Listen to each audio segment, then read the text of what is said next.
I was featured in the Times of India newspaper because I scored 97% in my 10th grade ICSE board exams. Here's how I did it and how you can do it too.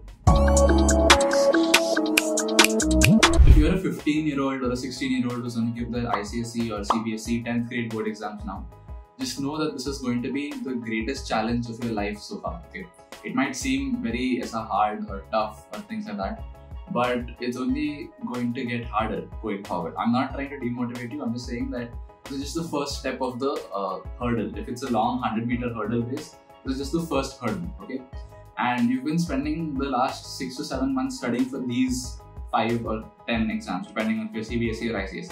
So you have, sort of spent all of this time preparing, and you know something. Okay, so you'll do well. Okay, that aside, I'm going to divide this video into 2 broad parts. Okay.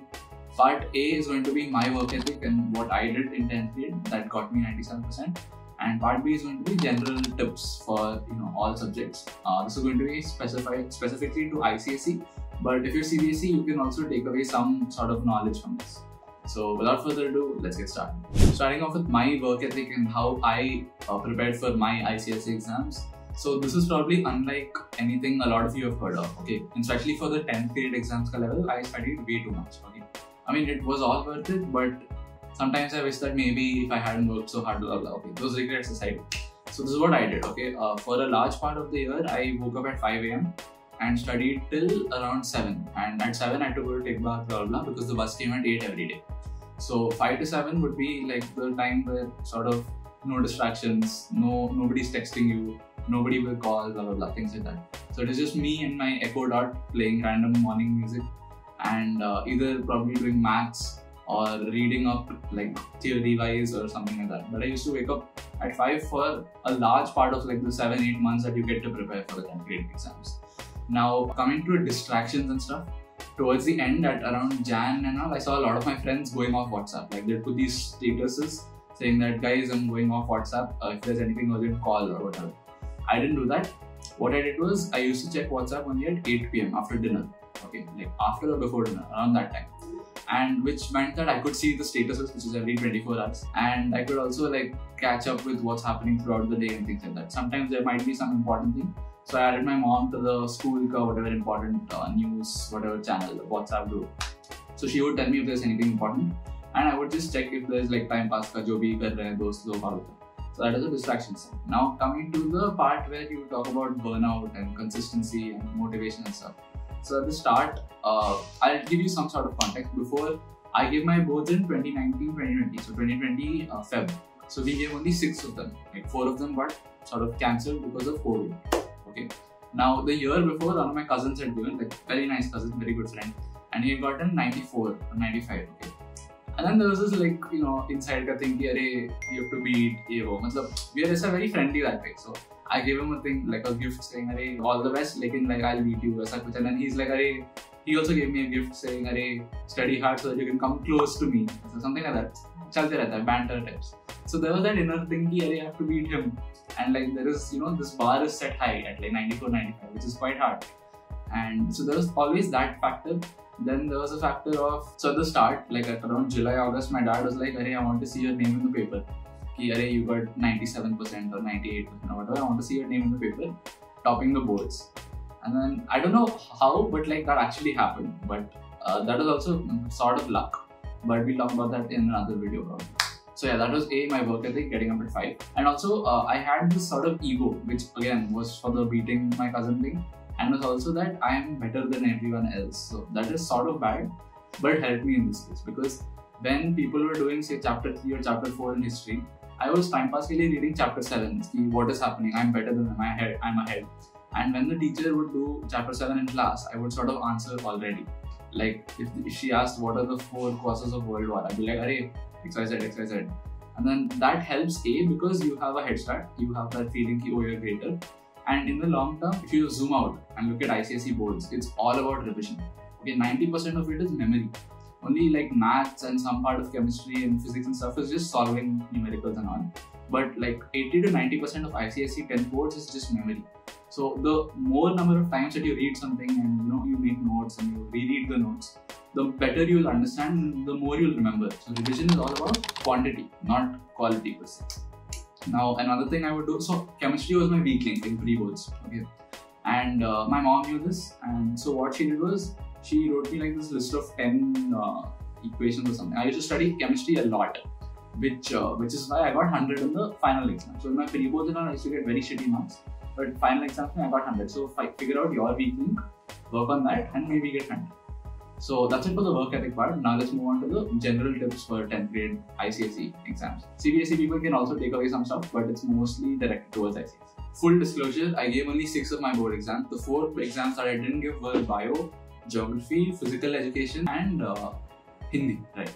So my elective was phys ed and my second language was Hindi, so I didn't give these 4 exams. So I'll give you tips for the other 6 because honestly speaking, if I gave those 4 exams, I probably wouldn't have gotten 100 in 3 of them. I got 100 in Hindi, geography, bio, and 97 in phys ed. So let's start off with chemistry because that was my weakest and I got 100 by actually writing it. Chemistry, those 4 compounds, HCl, HNO3, H2SO4, and one more. Those 4 compounds are really important, especially their reactions, their tests and things like that. I still remember we had that Cu, 4Cu plus HNO3, 8Cu plus HNO3. Those reactions are very, very important because they try to trick you with the balancing. Okay. Then going forward to organic, it's like the foundational level, especially if you're going to do science in 11th and 12th. This is like the very, very basics and foundations. And especially if you're in ICSE, you have a bigger advantage over CBSE and state board people because they don't have a lot of these things like dehydrohalogenation and all. I don't think is there in state board and CBSE. Okay, so it's an advantage that you can build on even for your JEE prep if you're taking science in the future. Now coming to maths, it's all about again solving as much as possible because you can't learn maths by theory. Okay? You might have to do the GST numericals. We didn't have GST numericals. We only had like basic one-line questions about GST. First time GST was introduced. So yeah. Now again, maths is all about solving. Physics also, half of it is just solving. Okay. Be it your, I don't remember what was there in 10th grade. I think you had radioactivity or was it 12th? I'm not sure. But yeah, again, half of it is solving, half of it is just knowing the theorems and derivations and things like that. Okay. Physics was sort of my weak spot. I got, I think, 92 in it. So, I'm not very confident about physics, but like, yeah, 92 is still good enough. Okay. What? Don't judge. Okay. So, coming to history. History again is just theory. Okay, you can say, oh, it's a story, you can do this, do that, say, oh, historian, blah, blah. But at the end of the day, it's just memory. Okay, I won't say rote, but yeah, it is just memory. Okay, so revise it as many times as possible because in the long run, you only remember 2 things. A, what you've been doing for like a long time. So you remember alphabets, words, brushing, all of that. And B, you remember what somebody told you today morning or yesterday night. Or like suppose you heard about the Israel-Palestine war today morning in the news, so you remember that. Right, or you remember what you've been doing for a long time. So I want history to be here, what you've revised for a long time. You still have around a month if I'm not wrong, so you can still revise history as much as possible. Coming to English grammar and English literature. English grammar was my lowest scoring subject. I got 84, majorly because I was just overconfident about English grammar in general. Okay, especially those one-word answers, like in which you have to put like one adverb or one whatever.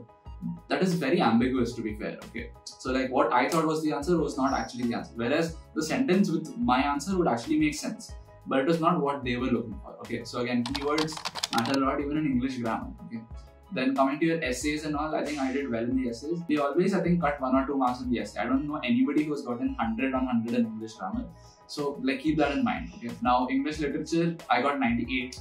I love that subject because I sort of, A, look at it from story perspective, B, look at it from exam perspective. So story perspective will be, okay, why does Shylock want to do this? Why does Antonio want to do this? Array, interesting, ye, blah, blah, blah. Exam point of view is describe who Portia is, describe who Bassanio is, blah, blah, blah, things like that. Then your treasure trove, again, think of it as A, story, B, exam. Like have 2 different perspectives while studying English literature. That's all I'm gonna say. Even Hindi or Telugu, if you have, or whichever second language you have, think of the stories as A, story part. Like, oh wow, what an interesting, nice climax here. B, think of Meenu kya thi, kaun hai, blah blah blah, or like whoever your character is. Okay? Coming to other resources and sort of YouTube channels that I used. So back in my time, Study with Sudhir was just like taking off. He was getting to his first 100k or so subscribers, so he's really useful. I did a lot of Mumbai ke pre-board exam, okay, because Mumbai has like tough pre-board exams compared to Hyderabad where I used to stay. So I did a lot of those questions thinking that, okay, if it's tougher, then I'll be better prepared and things like that. Towards the end, mock tests play a huge role because like, bro, it's a 1.5 hour exam. 1.5 hour exams are nothing because we have 3 hour exams and 3.5 hour, 6 hours exams, JEE advanced and all. But yeah, 1.5 hours is a long time to sit in one place. So try to do that as often as possible. I think that's pretty much it. Thank you for watching, and all the best for your ICSE or CBSE or State Board 10th grade exams. This is just the first step. There are many more things to come, so don't take too much pressure, but also don't take it too lightly. That's it for now. See you next time.